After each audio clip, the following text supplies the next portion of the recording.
ఆంధ్రప్రదేశ్ లో కొత్త పెన్షన్ల కోసం ఎదురు చూస్తున్న వారికి కీలక అప్డేట్ వచ్చింది. ముఖ్యంగా 50 ఏళ్ల పెన్షన్ కోసం ఎదురు చూస్తున్న బీసీ, ఎస్సీ, ఎస్టీ, మైనార్టీ వర్గాల ప్రజలకు ఇది ముఖ్యమైన సమాచారం. ప్రభుత్వం జూన్ 12వ తేదీ నుంచి కొత్త పెన్షన్ల దరఖాస్తుల ప్రక్రియను ప్రారంభించేందుకు సన్నాహాలు చేస్తుంది. ఈ నేపథ్యంలో 50 ఏళ్ల పెన్షన్ అంశం మళ్లీ చర్చనీయాంశంగా మారింది. ఎన్నికల సమయంలో 50 ఏళ్లు పైబడిన అర్హులైన బీసీ వర్గాల వారికి పెన్షన్ అందిస్తామని హామీ ఇచ్చిన సంగతి తెలిసిందే.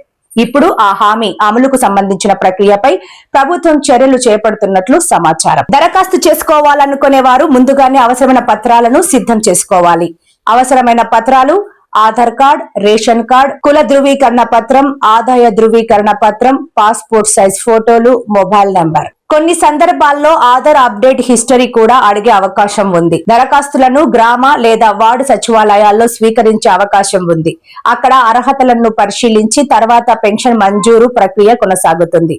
అయితే కొన్ని అనర్హతలు కూడా ఉంటాయి. 4 చక్రాల వాహనం ఉండకూడదు, ఆదాయపు పన్ను చెల్లించే వ్యక్తి కాకూడదు, ప్రభుత్వ ఉద్యోగి కాకూడదు, నిర్దిష్ట పరిమితికి మించి ఆస్తులు ఉండకూడదు, విద్యుత్ వినియోగం, ఆదాయం వంటి ప్రమాణాలు ప్రభుత్వ నిబంధనల ప్రకారం ఉండాలి. దరఖాస్తు చేసుకునే ముందు మీ అర్హతను గ్రామ లేదా వార్డు సచివాలయాల్లో చెక్ చేసుకోవడం మంచిది. అక్కడ ఎన్టీఆర్ భరోసా పెన్షన్ కు అర్హులా కాదా అనే వివరాలు తెలుసుకోవచ్చు.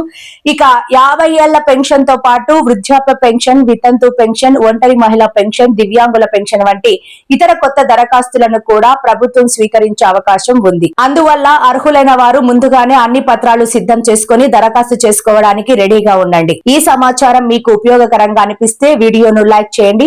మీ కుటుంబ సభ్యులు మరియు స్నేహితులతో షేర్ చేయండి. ఇలాంటి ప్రభుత్వ పథకాలు, పెన్షన్ అప్డేట్స్ మరియు తాజా వార్తల కోసం మన ఛానల్ ను సబ్స్క్రైబ్ చేసుకుని బెల్ ఐకాన్ ను ఆన్ చేయండి. Thank you for watching.